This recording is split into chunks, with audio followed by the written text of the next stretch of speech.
இயேசு கிறிஸ்துவின் இனிய நாமத்தில் வாழ்த்துக்கள். நாளிலும் மீகா தீர்க்கதரிசியின் புஸ்தகம் 5வது அதிகாரத்தை நாம் தியானிக்கப் போகிறோம். சேனைகளை உடைய நகரமே, இப்பொழுது தண்டு தண்டாக கூடிக்கொள், நமக்கு விரோதமாக முற்றிக்கை போடப்படும் இஸ்ரவேலினுடைய நியாயாதிபதியை கோலினால் கன்னத்திலே அடிப்பார்கள் என்று சொல்லி, சேனைகளை உடைய, அதாவது நிறையா குதிரைப்பட இராணுவங்கள் இவைகளையெல்லாம் வச்சிருக்கிறீங்களே, இப்படிப்பட்ட நகரமே நீ கூடிக்கொள், ஆனாலும் நமக்கு விரோதமாக முற்றுகை போடப்படும்னா முற்றுகை போடப்படும், நம்ம சிறையிருப்புக்கு போயிடுவோம். இஸ்ரவேலுடைய நியாயாதிபதியை கோலினால் கன்னத்தில் அடிப்பார்கள். அவர்களுடைய நாட்களில் இவர் சொல்லுகிற மொழியாக இருக்கிறபடினால சிதேக்கியா ராஜாவே அந்த ரிப்லாவில் இருக்கக்கூடிய நேபுகாத் நேச்சார் இடத்துல கொண்டு போய் அவனை நியாயம் விசாரித்து அவனை அடித்து துன்பப்படுத்தி அவனுடைய பிள்ளைகளை அவன் கண்களுக்கு முன்பாக வெட்டி கொலை செய்து அங்கே சிதேக்கியாவினுடைய கண்களை பிடுங்கி அவனை சிறையிருப்புக்கு கொண்டு சென்றதை குறித்து இங்கே மீகா தீர்க்க தரிசனம் உரைக்கிறார். இது இயேசு கிறிஸ்துவினுடைய, இஸ்ரவேலின் ராஜாவாகிய அந்த இயேசுவினுடைய அந்த நியாய தீர்ப்பின் நேரத்திலையும் அவருடைய சிரசில் கோலினால் அடித்து அவரை துப்பி அவரை அத்தனையாய் அவமானப்படுத்தின காரியங்களும் நடந்ததை பார்க்கிறோம். இங்கே இதனைத் தொடர்ந்து இவர் இங்கே இயேசு கிறிஸ்துவினுடைய மேசியாவினுடைய முதல் வருகை குறித்து எங்கே பிறப்பார் என்று சொல்லி 700 ஆண்டுகளுக்கு முன்பாக துல்லியமாக இவர் எழுதுகிறதை பார்க்கிறோம். எப்பிராத்தா எனப்பட்ட பெத்லகேமே, நீ யூதேயாவில் உள்ள ஆயிரங்களுக்குள்ளே சிறியதாயிருந்தும் இஸ்ரவேலை ஆளப்போகிறவர் உன்னிடத்திலிருந்து புறப்பட்டு என்னிடத்தில் வருவார், அவருடைய புறப்படுதல் அனாதி நாட்களாகிய பூர்வத்தினுடையது என்று சொல்லி இங்கே மீகா தொடங்குகிறதை பார்க்கிறோம். பெத்லகேம் என்று சொன்னால் அப்பத்தினுடைய வீடு என்று சொல்லி அர்த்தம். ஆளப்போகிற ஒருவர் உன்னிடத்திலிருந்து அவர் புறப்பட்டு வருவார் என்று சொல்லி இந்த அதிகாரத்தை அவர் தொடங்குகிறதை பார்க்கிறோம்.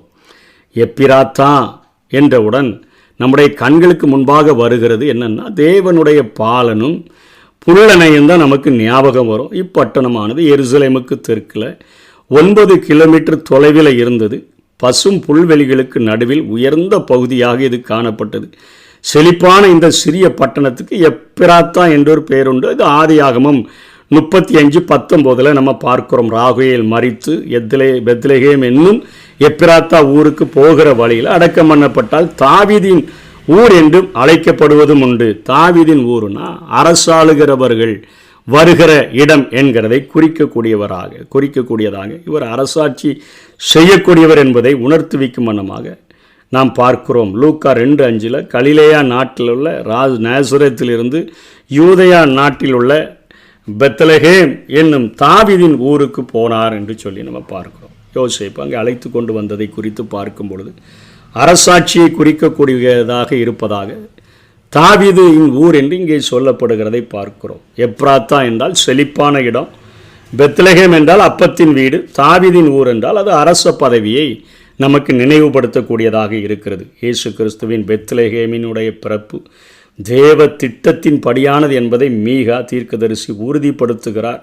தேவனுடைய வீட்டில் இருந்த தேவகுமாரன் இதோ எளிமையின் கோலமாக புல்லணையில பிறக்குகிறார். பெத்லகேம் காலங்காலமாக காத்திருந்த அதனுடைய அர்த்தத்தை நிறைவேற்றி ஆண்டவர் வைக்கிறார் என்கிற காரியத்தை இங்கே மீகா குறிப்பிடுகிறார். இனி பெத்லகேம் வெறும் அப்பத்தின் வீடல்ல, அது வான அப்பத்தின் வீடாக மாறிவிட்டது என்பதை அவர் குறிப்பிடுகிறார். அனைவரின் அந்த நிலையான ஆத்தும பசியை தீர்க்குகிற ஒரு அருமருந்தாகிய அப்பத்தை அந்த புல்லணையானது ஏந்தி நிற்கிறது என்கிற ஒரு காட்சியை இங்கே மீகா வடித்து கொடுக்கிறதை பார்க்கிறோம். மீகா சொன்னது போல யூதேயாவின் ஆயிரங்களுக்குள்ள சிறியதாக இருந்த அந்த பட்டணத்தில் உலகத்தினுடைய ராஜா, உலகத்தின் பசி தீர்க்கிற அப்பம் அங்கிருந்து புறப்பட்டு வருகிறதுனால அது மேன்மை அடைகிறது என்று சொல்லி பார்க்கிறோம். இதை மத்தேயு 2:6 பார்க்கிறோம், யோவான் 7:42 பார்க்கிறோம். தாவீதின் சந்ததியிலிருந்து, தாவீதின் ஊரிலிருந்து அவர் புறப்பட்டு வந்திருக்கிறதை நாம் பார்க்கிறோம். அவர் அப்பொழுதுதான் பிறந்து வந்தவர் அல்ல, அனாதி நாட்களில் முதலாக அவர் வர திட்டம் பண்ணப்பட்டவரும் இருக்கிறவராகவே இருக்கிறவரும் என்றென்றைக்கும் வீற்றிருக்கிற ஒருவர் என்று சொல்லி நம்ம அதை தெளிவாக அறிந்து கொள்ளுகிறதற்காக ஒரு வார்த்தையை யூஸ் பண்ணுகிறார். அவருடைய புறப்படுதல் அனாதி நாட்களாகிய பூர்வத்தினுடையது என்று சொல்லுகிறதை பார்க்கிறோம். பூர்வத்தினுடையதுன்னா ஆதி காலத்துக்கு உரியது. அதை யோவான் 1ஆம் அதிகாரத்தில் அவர் எடுத்து பேசும்பொழுது 1ஆம் வசனம் 2ஆம் வசனம் 14ஆம் வசனத்திலலாம் என்ன சொல்கிறாருன்னா, ஆதியிலே வார்த்தை இருந்தது. இயேசு கிறிஸ்து இப்போ தான் பிறந்து பெத்லஹேமில் அவருடைய தோற்றமே அன்னைக்கு தான் போல அப்படின்னு நம்ம நினைத்து விடாதபடி இருப்பதற்கு அங்கே இந்த வார்த்தையை அவர் பயன்படுத்துகிறார். ஆதியில் வார்த்தை இருந்தது, அந்த வார்த்தை தேவனிடத்தில் இருந்தது, அந்த வார்த்தை தேவனாக இருந்தது, அவர் ஆதியிலே தேவனோடு இருந்தார் என்று 2ஆம் வசனத்தில் பார்த்துட்டு 14ஆம் வசனத்தில் அந்த வார்த்தை மாம்சமாகி கிருபையினாலும் சத்தியத்தினாலும் நிறைந்தவராய் நமக்குள்ளே வாசம் பண்ணினார்னு யோவான் சொல்கிறார். நமக்குள்ளே வாசம் பண்ணினார், அவருடைய மகிமையை கண்டும் கூடவே இருந்தோமே, ஒன்று உறங்கி அவரோடு கூட வாழ்ந்தோமே, அது பிதாவுக்கு ஒரே பேரானவருடைய மகிமைக்கு ஏற்ற மகிமையாகவே இருந்தது. கொலோசியர் 1:17 பவுல் சொல்கிறார், அவர் எல்லாவற்றிற்கும் முந்தினவர், எல்லாம் அவருக்குள் நிலை நிற்கிறது என்று இயேசுவை குறித்து அவர் சொல்லுகிறதை பார்க்கிறோம். வெளிப்படுத்தல் 1:8 இயேசு சொல்லுகிறார், யோவானுக்கு தன்னை வெளிப்படுத்தும் பொழுது, இருக்கிறவரும் இருந்தவரும் இனி வருகிறவருமாகிய சர்வ வல்லமை உள்ள கர்த்தர், நான் அல்பாவும் ஒமேகாவும் ஆதியும் அந்தமுமாயிருக்கிறேன் என்று திருவலம் பற்றுகிறார்.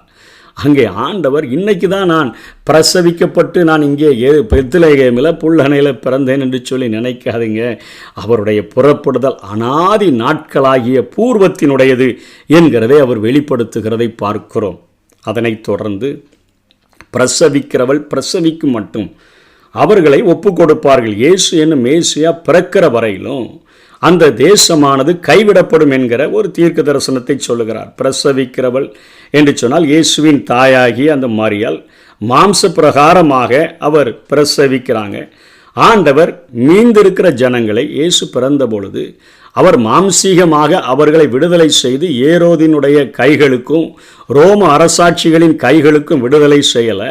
ஆனால் அவர் பிரசங்கித்த காரியம் என்ன? மனம் திரும்புங்கள், பரலோக ராஜ்யம் சமீபித்து இருக்கிறது என்று பிரசங்கம் பண்ணினார். ஆவிக்குரிய நன்மைகளை விதைக்கிறவராக, நன்மை செய்கிறவராக, என்னுடைய ராஜ்யம் இவ்வுலகத்திற்குரியது அல்ல, இன்றைக்கு நான் ஒரு சபையை ஸ்தாபிக்க வந்திருக்கிறேன், ஒரு கிருபையின் யுகத்தை ஸ்தாபிக்க வந்திருக்கிறேன், அதற்கென்று நாட்கள் பின்னாட்கள் இருக்கிறது, அது அந்த நாட்களில் உலகம் முழுவதையும் ஆளுவேன். ஆனால் இன்றைக்கு நான் மாம்சத்தின்படி வெளிப்பட்டிருந்தாலும் கூட ஒரு ஆவிக்குரிய ஒரு ஆன்மீக ஊழியத்தை நான் செய்யும்படியாக நான் வந்திருக்கிறேன் என்கிற காரியத்தை அங்கே ஆண்டவர் பிரசங்கித்தார். அப்படி செய்த ஆண்டவர் தான் அவருடைய பிறப்பு, வாழ்வு, மரணம், உயிர்த்தெழுதல் இவைகள் எல்லாவற்றிலேயும் நம்முடைய ஆன்மீக வாழ்க்கை கட்டப்படுகிறதற்கான காரியங்களை இயேசு கிறிஸ்து சிலுவையில் முழுமையாக செய்து முடித்து உயிர்த்தெழுந்தவராக அவர் கடந்து சென்று விட்டதை நாம் பார்க்கிறோம்.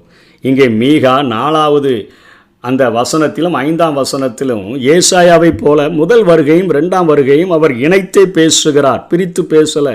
இவரே சமாதானக்காரனர். அதாவது இயேசு கிறிஸ்துவனுடைய முதல் வருகையில் அவர் சமாதானக்காரனராக, சமாதான ஓதுகிற இயேசு கிறிஸ்துவாக இந்த பூமியில் இருந்து நான் சமாதானத்தை நான் உண்டு பண்ணுகிறதற்கு வந்தேன் என்று சொல்லி எல்லாம் அவர் பிரசங்கித்தாரே, அந்த காரியத்தை குறித்து அவர் சொல்லுகிறார். இயேசு அவர் இந்த பூமியில் நித்திய சமாதானத்தை அவர் ஒருத்தர் தான் அருள முடியும். தமது முதல் வருகையின் மூலமாக தேவனோடு சமாதானத்தையும் பாவ மன்னிப்பையும் விசுவாசத்தின் மூலமாக அவரை ஏற்றுக்கொண்டு மனம் திரும்புகிறவர்களுக்கு நித்திய ஜீவனை குறித்த ஒரு நம்பிக்கையும் அருளும்படியாக அவர் வந்ததை குறித்து தான் இங்கே முதல் வருகையை குறித்து இவரே சமாதானக்காரனர் என்று சொல்லுகிறார். பவுல் ரோமர் 5:1-11 வரை சொல்லும் பொழுது இவ்விதமாய் நாம் விசுவாசத்தினாலே நம்ம நீதிமான்களாக்கப்பட்டிருக்கிறபடினால நம்முடைய கர்த்தராய இயேசு கிறிஸ்துவின் மூலமாய் தேவனிடத்தில் சமாதானம் பெற்றிருக்கிறோம். நம்ம பாவம் செஞ்சதுனால, நம்ம அக்கிரமம் செஞ்சதுனால, மீறுதல்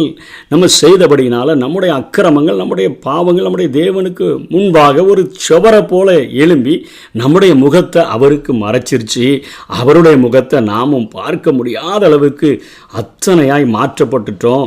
ஆனால் இயேசு கிறிஸ்து வந்து அந்த காரியத்தை அவர் முதல்ல சமாதானத்தை நம்முடைய ஆண்டவரோடு கூட ஏற்படுத்தி பாவ மன்னிப்பை அவருடைய பாடு மரணங்கள் உயிர்த்தெழுதினால அவர் ஏற்படுத்தி நம்மை தேவனோடு கூட ஒப்புரவாக்கினார் என்கிற காரியத்தை இந்த 11 வசனங்கள் வரையிலும் சொல்கிறார். 10ஆம் வசனத்தில் சொல்லுகிறார், ஒப்புரவாக்கப்பட்டோம், ஒப்புரவாக்கப்பட்டபடியினால் ரட்சிக்கப்படுவது அதிக நிச்சயம்னு சொல்கிறாரு. உண்மையான விசுவாசிகள் ஆக்கினைக்குட்பட மாட்டார்கள், அதற்கு செய்யும்படியாகத்தான் ஆண்டவர் வந்தார் என்று சொல்கிறார். இயேசுவும் யோவான் 14:27 சொல்கிறார், சமாதானத்தை உங்களுக்கு வைத்து போகிறேன், என்னுடைய சமாதானத்தையே உங்களுக்கு கொடுக்கிறேன், உலகம் கொடுக்கிற பிரகாரமாக இல்லை, நான் உங்களுக்கு கொடுக்கிறதில்லை, உங்கள் இருதயம் கலங்காமலும் பயப்படாமலும் இருப்பதாக என்று சொல்லி பார்க்கிறோம். எபேசியர் 2:14 எப்படி அவரே நம்முடைய சமாதான காரணராகி இருதரத்தாரையும், அதாவது இஸ்ரவேலர்கள் புறஜாதிகள் என்று இல்லாதபடி இருதரத்தாரையும் ஒன்றாக்கின காரியத்தை செய்தார் என்று பார்க்கிறோம். 2வது பகுதியில் 5ஆம் வசனத்தில் அசிரியன் நம்முடைய தேசத்திலே வரும்பொழுது நம்முடைய அரண்மனைகளை மிதிக்கும் போதும் 7 மேய்ப்பரையும் மனுஷரில் 8 அதிபதிகளையும் அவனுக்கு விரோதமாக நிறுத்துவேன் என்று சொல்லுகிற காரியங்கள். இது திரும்ப ஆண்டவர் இந்த 2வது வருகையில் யுத்தம் பண்ணுகிற காரியத்தை குறிக்கிறது. 7 மேய்ப்பன் 8 அதிபதி என்பது ஒரு 7+8 15 யாரை நிறுத்துவார்னு கேள்வி அல்ல. இது அந்த அசீரியர்கள் மற்றும் ஆண்டவருடைய ஜனங்களுக்கு விரோதமாக யுத்தத்திற்கு வரக்கூடிய உலகத்தின் அத்தனை படைகளுக்கும் விரோதமாக அவர்களை அழிப்பதற்கு பூரணமான எண்ணிக்கையை நான் வைத்திருக்கிறேன் என்பதை காட்டும் வண்ணமாக இது குறிப்பிடப்படுகிறது. அதாவது புதிய ஏற்பாட்டில் ஆண்டவர் சொல்கிறாரு, எங்கே 2-3 பேர் என் நாமத்தினாலே கூடியிருக்கிறார்களோ, 2+3 5 கூடுனா வருவார் அப்படி என்பது அல்ல. 2-3னா அது போதும், அந்த எண்ணிக்கை எனக்கு நான் இறங்கி வருகிறதற்கு ஒரு பூரணமான எண்ணிக்கை. அதே போல உலகம் முழுவதையும் எதிர்த்து வந்தாலும் அவர்களை அழிப்பதற்கு இந்த எண்ணிக்கை போதுமானது, பூரணப்படுத்தப்பட்ட ஒரு எண்ணிக்கை என்பதை காட்டும் வண்ணமாக இங்கே ஆண்டவர் அவர்களை அழிக்கும்படியான அந்த காரியத்தை சொல்லுகிறார். இவர்கள் அசீரியா தேசத்தையும் நிம்ரோத்தின் தேசம் என்பது இந்த நிம்ரோத்து தான் அசீரியாவில் உள்ள நினிவேயை கட்டினவர், பாபிலோனை இவர் தான் ஆட்சி செய்தவர். இதை ஆதியாகமம் 10ஆம் அதிகாரத்தில் பார்க்கிறோம். அநேக பட்டணங்களை கட்டின ஒரு நல்ல வேட்டைக்காரனாக, கர்த்தருக்கு முன்பாக அவர் நல்ல வேட்டைக்காரனாக இருந்தான் என்று சொல்லி நிம்ரோத்தை குறித்து ஆதியாகமம் 10ஆம் அதிகாரத்தில் நாம் கற்றுக்கொள்ளுகிறோமே. இங்கே பாபிலோனை குறிக்கிறது. அதனுடைய வாசல்களுக்கு உட்புறமாக பட்டயத்திற்கு இரையாகுவார்கள். அசீரியன் நம்முடைய தேசத்தில் வரும்போதும் நம்முடைய எல்லைகளை மிதிக்கும் போதும் அவனுக்கு நம்மை தப்புவிப்பார். ஆண்டவரே அந்த யுத்தத்தில் நின்று கொண்டு அவர் அங்கே யுத்தம் பண்ணுவார். அந்த நாட்களில் ஆண்டவர் நமக்கு ஆசீர்வாதங்களை கட்டளையிடுவார் என்று சொல்லிட்டு, அந்நாட்களில் யாக்கோபிலே மீதியானவர்கள் கர்த்தராலே வருகிற பனியைப் போலவும் மனுஷனுக்கு காத்திராமலும் மனுஷபுத்திரருக்கு தாமதியாமலும் பூண்டுகளின் மேலே வருகிற மழையைப் போலவும் அநேக ஜனங்களின் நடுவிலே இருப்பார்கள். யாக்கோபு இஸ்ரவேல் தேசமானது இந்த உலகத்திற்கே ஒரு ஆசீர்வாதமான தேசமாக மாறிப்போகும் என்கிறதை குறிப்பிடுகிறார். பனியை போல மாறிவிடுவீங்க, மழையை போல மாறி அவர்களை ஆசீர்வதிக்கிறவர்களாக எருசலேமிலிருந்து உலகம் முழுவதிலும் ஒரு ஆட்சி, ஒரு சமாதான ஆட்சி, ஒரு பொற்கால ஆட்சி, ஒரு ஆசீர்வாதமான ஆட்சி, ஒரு கண்ணீர் இல்லாத ஒரு ஆட்சி, ஒரு கவலை இல்லாத ஒரு ஆட்சி மாறும். ஆனால் அது உங்களிலிருந்து போகும் அப்படி நீங்கள் சொல்லுகிறதை பார்க்கிறோம். இந்த 7 வசனங்களுக்குள்ளாக ஆண்டவர் நமக்கு கற்றுக் கொடுக்கிற காரியம் என்னென்னா, எப்படி எப்ராத்தா என்று அழைக்கப்பட்ட பெத்லகேம் அப்பத்தின் வீடாக இருந்தது, பரலோகத்தின் அப்பத்தின் வீடாக அநேகருடைய நித்திய பசியை போக்குகிற ஒரு நித்திய அப்பமாக இறங்கி வந்ததோ, அதே போல் நமக்குள்ளாக இயேசு கிறிஸ்து உருவாகும் பொழுது நம்ம சுமக்கிறவர்களாக மாறிவிட்டோன்னு சொன்னால் நாமும் பரலோகத்தின் அப்பத்தின் வீடாக மாற முடியும்.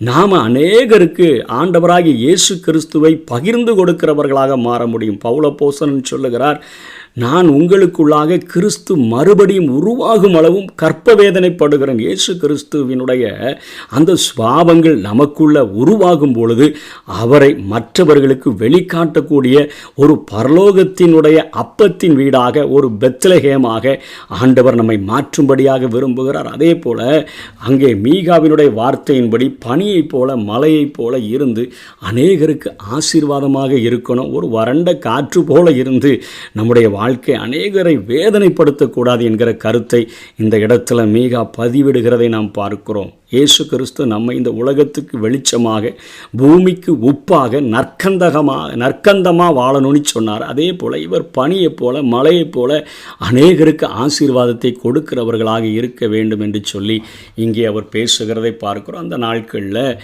நீங்கள் எல்லாரும் உங்கள் குதிரையின் மேலே நம்பிக்கை வச்சுருந்தீங்க, இராணுவத்தின் மேலே நம்பிக்கை வச்சுருந்தீங்க, பட்டணங்களின் அரண்கள் மேலே நம்பிக்கை வச்சுருந்தீங்க. எல்லாவற்றையும் நான் நிர்மூலமாக்கிடுவேன், தேசத்தை சுத்திகரிப்பேன் என்கிற காரியத்தை சொல்லுகிறார். சூனிய வித்தைகள் உன்கிட்ட இருந்துச்சு, நாள் பார்க்கிறவர்கள் இருந்தார்கள், உன் சுரூபங்களை, உன் சிலைகளை எல்லாவற்றையும் அழித்து போட்டுருவேன், உன்னுடைய தவறான தொழுகைகளை நான் மாற்றி விடுவேன். தவறான நம்பிக்கை, குதிரையின் மேலே சேனைகளுடைய பட்டணமே தானே தொடங்கினார். அவைகள் எல்லாவற்றையும் மாற்றி என்னை மட்டும் சார்ந்து இருக்கிற ஒரு கிரியைகளை நான் தருவேன். தேவையில்லாத உன்னுடைய ஆராதனை ஸ்தலங்கள், சூனிய வித்தைகள், நாள் பார்க்கிற காரியங்கள், சுரூபங்கள், சிலைகள், இவைகள் எல்லாவற்றையும் நான் நிர்மூலமாக்கி அதை பணிந்து கொள்ளாதபடி தேசத்தை சுத்திகரிப்பேன் என்று சொல்லி, செவி கொடாத புறஜாதிகள் இடத்திலேயோ கோபத்தோடு முக்கரத்தோடு நீதியை சரி கட்டுவேன், உங்களுக்கு ஒரு மிகப்பெரிய ஆசீர்வாதத்தை தருவேன் என்று சொல்லி, கடைசியாகவும் இந்த 1000 ஆண்டு ஆட்சியில் கிடைக்கக்கூடிய ஆசீர்வாதங்களை சொல்லி முடிக்கிறதை பார்க்கிறோம். இன்றைக்கு கிருபையின் காலத்தில் வாழ்கிற நம்முடைய வாழ்க்கை அநேகருடைய, இந்த உலகத்தில் வாழ்கிற ஜனங்களுக்கு வெளிச்சமாக, இந்த பூமியில் வாழ்கிற ஜனங்களுக்கு உப்பாக, நம்ம செல்லுகிற இடத்தின் நற்கந்தமாக, நம்ம ஒரு வானத்தின் அப்பத்தின் வீடாக ஆண்டவரை பிட்டு கொடுக்கிறவர்களாக, அதே போல நாம் ஒரு மலையைப் போல, ஒரு பனியைப் போல அநேகருக்கு ஆசீர்வாதமாக இருக்கும்படியாக அழைக்கப்பட்டிருக்கிறோம். என்னை விசுவாசிக்கிறவன் உள்ளத்திலிருந்து ஜீவ தண்ணீர்கள் உள்ள நதிகள் ஓடும் என்று சொன்னாரே, அந்த காரியத்தை இந்த உலகத்துக்கு செய்து காட்டும்படியாக அழைக்கப்பட்டிருக்கிறோம். வாஞ்சிப்போம். கர்த்தர் தாமே நம்மை ஆசீர்வதிப்பாராக. ஆமென்.